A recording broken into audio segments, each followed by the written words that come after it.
Yo, what's up guys, welcome back to Basic Tech YouTube channel. Sama gue Mavin dan Xiaomi 13T udah gue pakai kurang lebih selama 2 mingguan terakhir ya. Setelah kemarin kita unboxing dan kita tes di Berlin, Jerman. Sekarang kita udah balik lagi di studio di Indonesia. Dan pertanyaan besarnya adalah apakah HP ini worth it dan seberapa besar upgrade-nya dibanding sama generasi sebelumnya si Xiaomi 12T. Jadi langsung aja tanpa basa-basi lagi kita mulai videonya.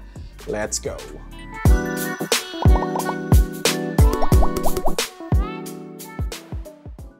Oke, langsung aja. Pertama, kita nggak bahas kameranya dulu kali ya. Bosen dari kemarin kayaknya bahas kamera terus gitu ya. Xiaomi Leica, Xiaomi Leica, Xiaomi Leica gitu kan. Yaudah, kita bahas dulu dari segi user experience-nya dulu. Start dari segi performance. Nah, untuk speknya sendiri, Xiaomi 13T ini pakai prosesor MediaTek Dimensity 8200 Ultra, RAM 12GB, storage 256GB, non-expandable, layarnya 6,67 inci, Crystal AMOLED Full HD+, 144Hz, baterai 5000 mAh dengan fast charging 67W, dan yang paling gue seneng adalah IP68 water and dust resistant udah ada di sini. Nah, ngomongin chipsetnya, mungkin masih banyak dari orang-orang tuh skeptis ya sama MediaTek ya. Padahal MediaTek sekarang di seri Dimensity itu kayak udah berubah gitu ya. Kayak sekarang tuh udah lebih stabil menurut gua dan nggak cepet panas gitu. Bahkan dibandingin sama si Naga Merah gitu kan.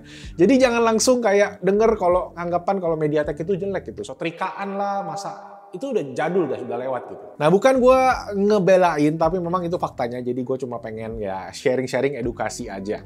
Nah, di sini kalau gue compare sama si Xiaomi 12T pendahulunya, ada beberapa peningkatan ya dari segi performance. Pertama, AnTuTu benchmark itu naik sekitar 37.000 poin atau ya kurang dari 5% sih.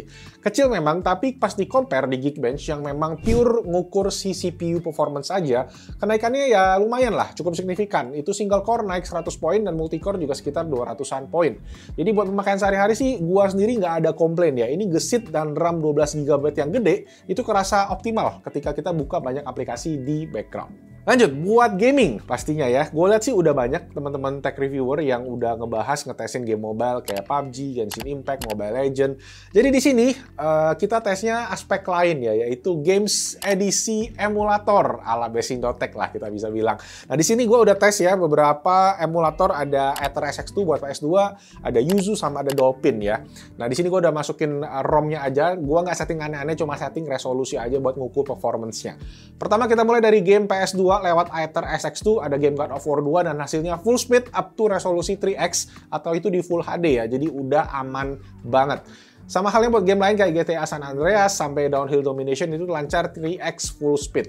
Game lain yang juga banyak di request yaitu game Bully itu lancar sampai resolusi 4x. Nah, lanjut ke emulator Dolphin buat GameCube ya, ini gue lagi suka banget game balap ini, F-Zero GX lewat Dolphin itu 60 fps full speed, aman, nggak ada masalah. Nah, next kita juga tesin emulator Nintendo Switch ya. Nah, di sini ada pakai aplikasi Yuzu yang bisa dibilang masih baru, tapi beberapa game kayak yang enteng-enteng misalnya Cuphead itu cukup oke, cukup lancar. Devil May Cry juga oke, walaupun ya nggak full speed dan kadang-kadang masih frame drop ya. Ditambah lagi game-game yang first party-nya Nintendo masih belum compatible nih, karena memang Yuzu Android ini masih early development lah bisa dibilang. Jadi optimalnya mungkin masih oke buat game-game yang enteng aja. Plus ya MediaTek mungkin memang masih belum optimalisasi dengan si Yuzu ya. Jadi overall tapi memang dari segi performance menurut gue si MediaTek Dimensity 8200 kalau kita cek game-game mobile itu semua udah oke. Tapi kalau kalian pengen emulator gue rasa yang paling oke masih di Aether SX2. Jadi bisa main sampai PS2 itu semua lancar jaya. Dan ya sebelum kita lanjut, bolehlah kalau kalian suka video kayak gini, bantu dengan kita tombol jempol ke atas dan juga subscribe, biar Basic.tech bisa cepet 1 juta subscriber. Amin. Nah, next kita bahas dari segi multimedia sendiri dan so far gue happy banget sih sama Xiaomi 13T ini. Apa yang ditawarkan mulai dari layar, Crystal Res AMOLED-nya itu terang buat viewing outdoor ataupun indoor.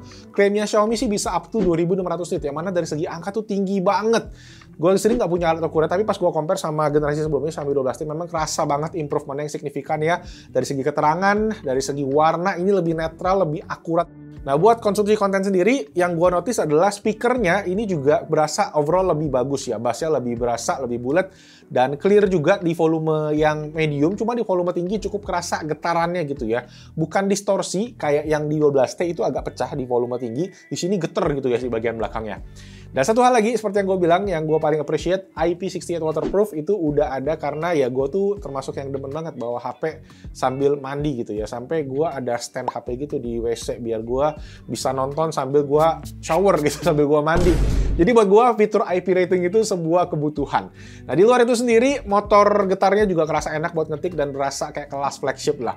Jadi buat ngetik-ngetik, buat pindah-pindah tuh kerasa enak. Terutama keyboardnya juga sekarang udah pakai keyboard bawaannya tuh Gboard. Ya, jadi kayaknya tuh Xiaomi mendengar keluh kesah pengguna ya sekarang gitu ya. Termasuk ngurangin charging, mungkin itu juga ngedengerin para user ya. Speed yang dari 120 watt di generasi sebelumnya turun jadi 67 watt di Xiaomi 13T ini.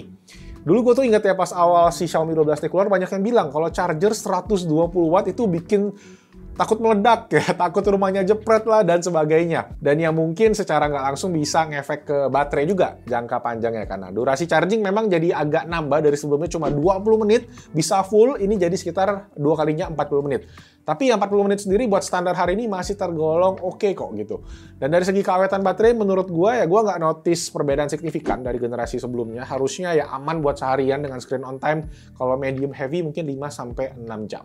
Oke, ngomongin desain, ini juga salah satu aspek yang gua suka dari Xiaomi 13T ya. Feeling genggamannya tuh enak ya, bukan cuma dari vegan leather di warna Alpine Blue ini, tapi juga karena bobotnya ini sekarang kerasa lebih enteng dibandingkan sama generasi sebelumnya. Memang dari segi frame rangkanya itu masih pakai plastik, bisa dibilang polikarbonat ya, tapi so far aman-aman aja sih, nggak ada masalah gitu. Nah, desain kamera frame-nya menurut gue juga kerasa elegan gitu ya, nggak macem-macem, ngebulet, gede, raksasa gitu ya. Ya kakaknya kayak gitu sih sebenarnya yang 13 Ultra. Tapi ya ini lebih kalem aja gitu, lebih elegan, ditambah ada ulti di sini ya dengan tulisan LEICA gitu kan, yang bikin HP ini tuh kerasa bergengsi gitu ya. Dan ya udah makanya langsung habis ini kita bahasin ke kameranya aja. Nah, Xiaomi 13T ini co-engineered with Leica. Yang co-engineered sendiri ya artinya dibangun bersama gitu ya. Nah, peran Leica di sini tuh nggak cuma di bagian software aja, melainkan juga ada di bagian hardware-nya ini gitu guys. Kemarin banyak yang bingung soal sensor yang dipakai dan gue juga ada salah sebut kemarin. Yang bener itu adalah Sony IMX707 di kamera utamanya. Cuma itu tadi sensor aja ya. Kamera itu buat ngejepret perlu yang namanya lensa. Nah, lensanya ini dibuat Xiaomi bareng sama Leica. Dan untuk Xiaomi 13T ini, lensa utama 50 megapikselnya punya 7 elemen. Dimana ya, itu dapat ilmu dari Leica juga. Bareng kan dengan lensa tadi 12 megapiksel ultrawide dan 50 megapiksel 2x telephoto. Nggak ada depth sensor, nggak ada makro, dan lain-lain yang cuma pajangan aja. Nah, hasilnya kalian bisa lihat di sini ya, dibandingkan sama generasi sebelumnya, gue ngeliat sih tone warna yang dikasih jadi lebih eye-pleasing, lebih artsy ya, walaupun dari segi ketajaman gue ngeliatnya kayak 11-12 gitu sih. Nah, nggak cuma hardware-nya aja, menurut gua dari segi UI, interface, atau dari segi software ini juga banyak yang improve ya. Experience-nya tuh kayak berasa smartphone flagship gitu ya. Jepretnya gesit, mode Pro-nya juga lebih intuitif dengan layout barunya, filter-filter ala Leica juga banyak banget pilihannya di sini. Overall, enjoyable banget foto-foto pakai HP ini. Itu tuh bikin gua tuh jadi pengen foto-foto terus rasanya. Cuma satu yang gua agak greget dan masih sama sebenarnya dengan video sebelumnya di video unboxingnya, yaitu mode portrait yang agak ribet ya dengan pilihan focal length ya 35, 90 gitu-gitu nyatu sama filter bokehnya. Mungkin bakal lebih simple kalau dibikin kayak cuma angka lensanya 1x atau 2x gitu ya. Baru nanti focal length-nya dan filter portraitnya juga bisa dipisah gitu. Jadi user bisa pilih gitu kan. Gua ngerti sih, memang ini katanya ciri khas dari kameranya Leica. Cuma gue sendiri belum pernah nyobain kameranya Leica ya. Cuma ya ini mungkin akan bikin pengguna baru agak bingung gitu.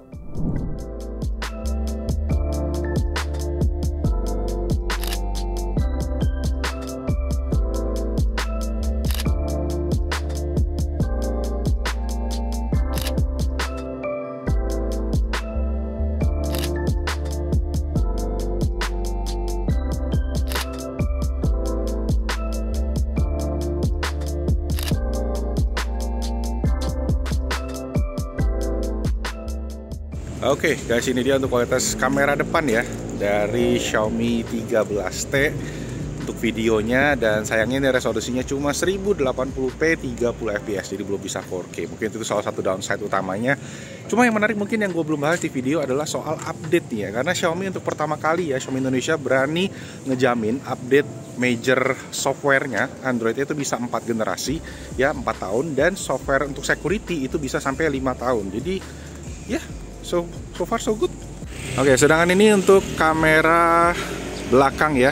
resolusi bisa sampai 4K 60, dan kita bisa ultra wide ya pakai, dan kita juga bisa zoom pakai lensa telephoto 2x nih. Gue zoom lagi nih, nah ini 2,4 ya, dan gue juga bisa zoom mundur, dia pindah lensa, ya ada sedikit pergerakan, dan ini kalau di ultra wide. Balikin satu lagi, dan kestabilan kalian bisa nilai sendiri aja. Menurut gue ini oke sih, hasilnya stabil banget dan warnanya juga oke.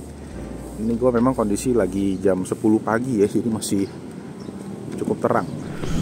Dan yes, satu yang bikin gue kaget sebenarnya adalah di bagian IG Story gitu. Jadi beberapa waktu terakhir gue itu iseng tesin IG Story langsung dari Xiaomi 13T, dan ternyata hasilnya oke banget loh. Beberapa teman-teman yang follow Instagram Besinotek juga mungkin pada inget kemarin-kemarin gue sempet tes, itu mereka pada surprise. Ada yang dari TJ Landway bilang ini tajam, nggak seperti Xiaomi pada umumnya gitu ya.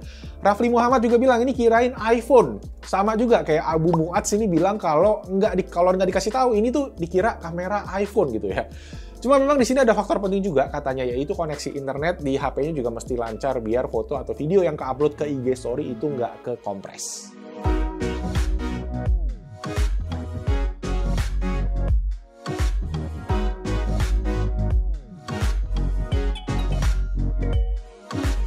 So yes guys, itu tadi review gue buat Xiaomi 13T. Buat gue sih Xiaomi 13T ini, Xiaomi udah menunjukkan kedewasaan gitu ya.